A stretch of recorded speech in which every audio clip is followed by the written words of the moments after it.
नमस्कार, मैं पंकज प्रसून।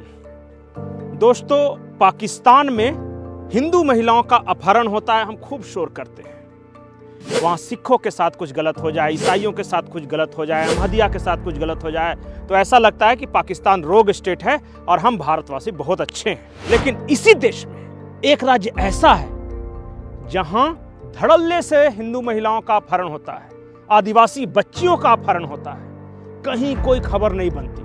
2011 के आंकड़े के अनुसार भारत में 13 लाख महिलाओं और बच्चियों का अपहरण हुआ।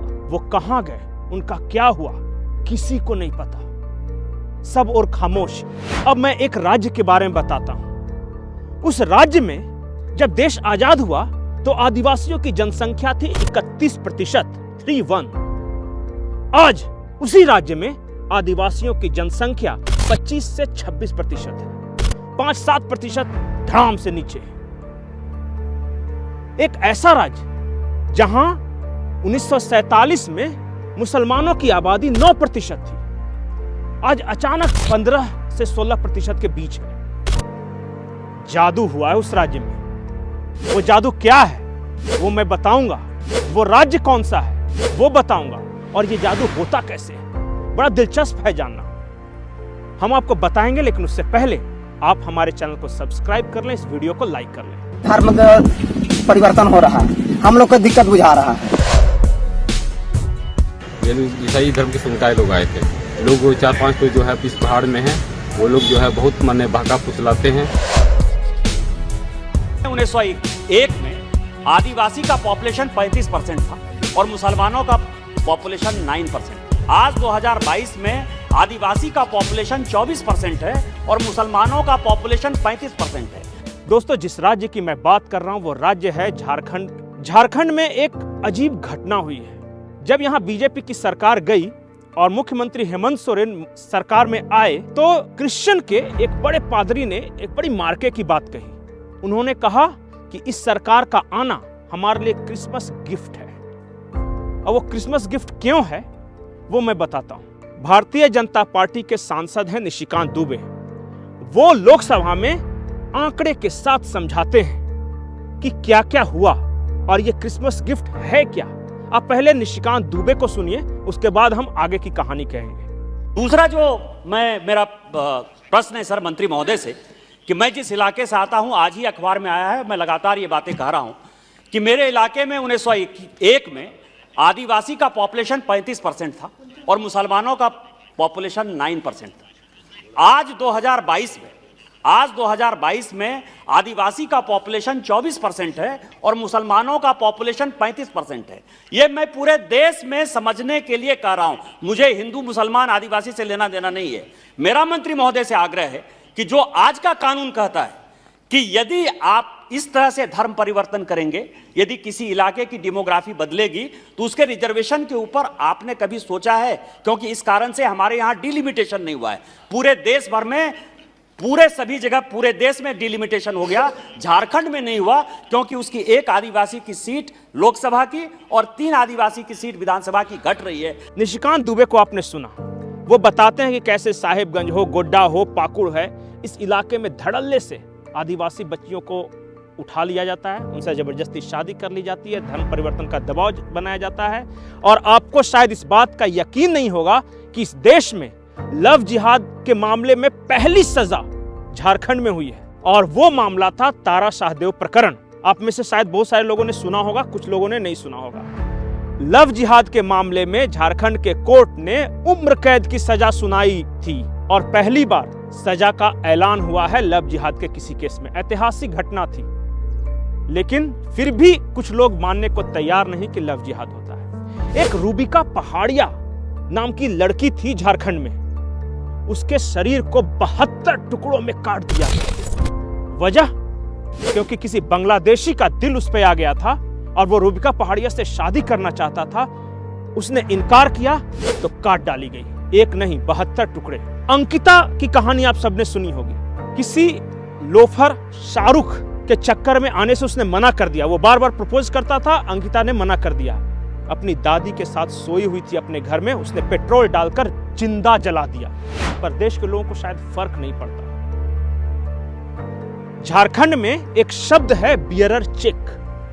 वो बैंक वाला चेक नहीं है। दरअसल जब भी कोई मुसलमान किसी आदिवासी महिला से शादी करता है तो पहले उसकी जो पत्नी रहती है वो मुसलमान रहती है, लेकिन 2-3 पत्नियां वो आदिवासी रखता है। अब वो 2-3 पत्नियां उसकी शारीरिक भूख भी मिटाए, नर्स दाई का काम भी करे, कमा के लाती है।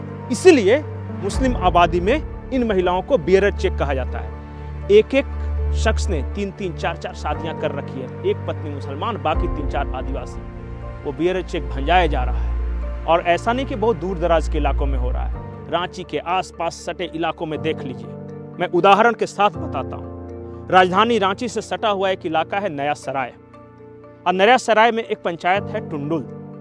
उस पंचायत में इस बार के पहले एक आदिवासी महिला मुखिया थी, क्योंकि वो आदिवासी के लिए रिजर्व सीट थी, इसलिए वो मुखिया थी। लेकिन उस मुखिया की कहानी बड़ी अजीब है। एक अनजान सा शख्स ऑटो चलाने आता है, बेरोजगार शख्स था, उसे ऑटो ड्राइवर बन के आता है। उसके घर का पता नहीं, कहाँ का है इसका ठिकाना नहीं। अब वो एक आदिवासी महिला से शादी करता है।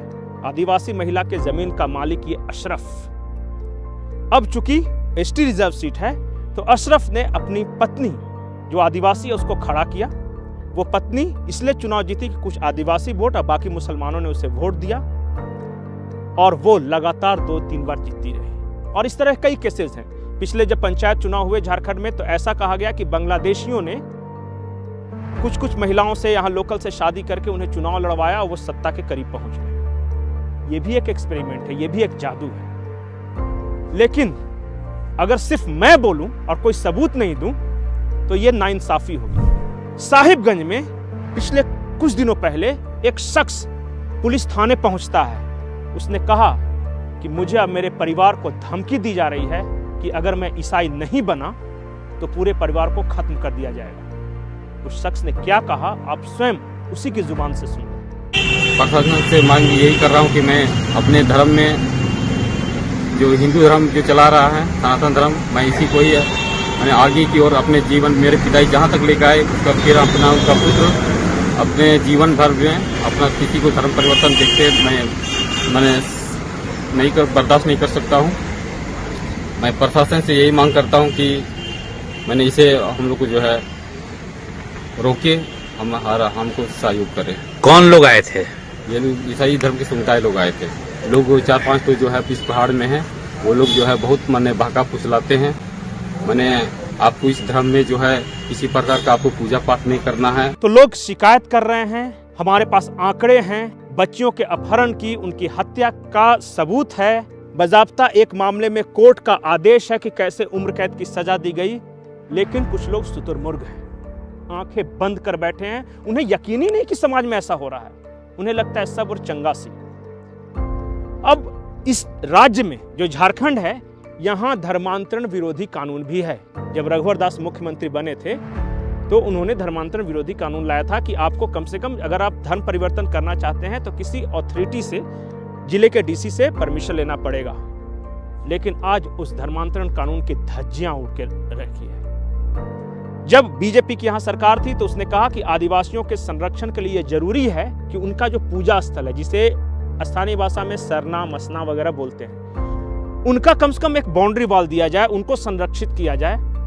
लेकिन फिर सरकार बदली, आज वो नियम तहस नहस हो गया। झारखंड में जो प्रदेश भाजपा के अध्यक्ष हैं बाबूलाल मरांडी, वो धर्मांतरण के विषय पर क्या कहते हैं, एक दिन पहले ही उनका बयान आया है, ये सुनिए। देखिए, पहले क्या है कि धर्मांतरण एक बड़ी समस्या है, और झारखंड ही नहीं बल्कि मैं कहूँगा कि देश की वो बड़ी समस्या है आज के तारीख में। और झारखंड की पिछली सरकार ने वहाँ कानून भी बनाए थे, जो लोभ और लालच से, जोर जबरदस्ती किसी का भी धर्मांतरण करेगी, उसका शिकायत होने के बाद उसको सजा मिलेगी, उसको दंड मिलेगा। तो एक लोगों में भय पैदा हुआ था, लेकिन हेमंत सोरेन के आने के बाद फिर ये सारे भय बिल्कुल पूरी तरह से इसको कहते हैं समाप्त हो गया। अब उस पर, और बीजेपी की जब सरकार थी, जब शुरू में भी जब सरकार बनी तो हमारी भी जब गवर्नमेंट थी, तो उस समय हम लोगों ने प्रारंभ किया था कि उनके जितनी आस्था का जो केंद्र है, श्रद्धा का केंद्र है, उनकी जो पूजा स्थल है, उसको संरक्षित करना सरकार के प्रयास से। और हमारे नेतृत्व में भी जब सरकार थी ये काम चला, अर्जुन मुंडा के नेतृत्व में भी सरकार थी काम चला, रघुवर दास के नेतृत्व में भी सरकार थी ये काम चला। लेकिन जैसे हेमंत सोरेन की सरकार बनी तो फिर उस काम को धीरे धीरे उसको समाप्त तो नहीं किया, लेकिन उसको शिथिल जिसको कह सकते हैं, उस पर कोई बहुत अधिक ध्यान नहीं देना। तो हमें आज भी मैं मानता हूं कि भाई अगर हमें कन्वर्सन को रोकना तो एक तो उनके जो श्रद्धा का केंद्र है उस सब चीज को संरक्षित करना, उसको विकसित करना, उसको नए रूप देना, और फिर जन जागरण का काम तो फिर समाज के बाकी वर्ग के लोगों का काम होता है। तो ये काम हमें करना चाहिए। भारतीय जनता पार्टी के प्रदेश अध्यक्ष है, वो बजाबते बयान देते हैं, लोकसभा में यहाँ के सांसद बयान देते हैं, लेकिन कुछ नहीं होता यहाँ, क्योंकि झारखंड है, यहाँ मिशनरियों की पहुंच इतनी है। उसका मैं चंद उदाहरण देता हूँ। 1947 जब देश आजाद हुआ तो यहाँ ईसाइयों की संख्या थी 2.7% और 2011 के आंकड़े कहते हैं कि वो 4.03% है। जो आदिवासी है उनकी संख्या घट रही है, मुसलमानों की संख्या, ईसाइयों की संख्या बढ़ रही है। आखिर क्यों? ये तो सरकारी आंकड़े हैं, मैं तो अपने मन से कुछ बोल नहीं रहा हूं। झारखंड का आदिवासी तीन तरफ से मार खा रहा है। एक ओर ईसाई मिशनरियां हैं, दूसरी ओर बांग्लादेशी घुसपैठिए, रोहिंग्या जो मुस्लिम आबादी है वो है, और तीसरी ओर जो हिंदूवादी शक्तियां हैं, जो आरएसएस है, वीएचपी है, जो उन्हें वापस लाने की कोशिश कर रही है, और वो बीच पाटों में पिसा जा रहा है। और इसलिए एक मांग है, मांग ये है, आदिवासियों की मांग है कि उनका जो प्राकृतिक धर्म है, सरना धर्म, उससे केंद्र सरकार मान्यता दे दे कि सरना कोई धर्म होता है। 17 लाख आदिवासी सरना धर्म कोड की मांग कर रहे हैं। देखते हैं ये उनकी मांग पूरी होती है कि नहीं। लेकिन अगर आदिवासियों को बचाना है धर्म परिवर्तन से, तो सरना धर्म कोड सबसे बेहतर विकल्प लगता है। कुछ लोग राजी हों, कुछ लोग न राजी हों। और एक दूसरी बात है जो कि जाते जाते मैं कहना चाहूंगा कि या तो आप ईसाई हैं या फिर आदिवासी, या तो आप अल्पसंख्यक कोटे का लाभ ले सकते हैं या एसटी कोटे का लाभ ले सकते हैं। लेकिन झारखंड एक ऐसा राज्य है जहां ईसाई बनने के बावजूद आदिवासियों को मिलने वाली सारी सुविधाओं का लाभ मिलता है।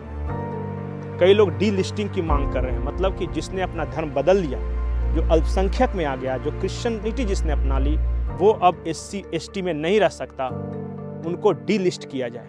ये मांग पूरी होती है या नहीं होती है, अभी तो सिर्फ मांग है।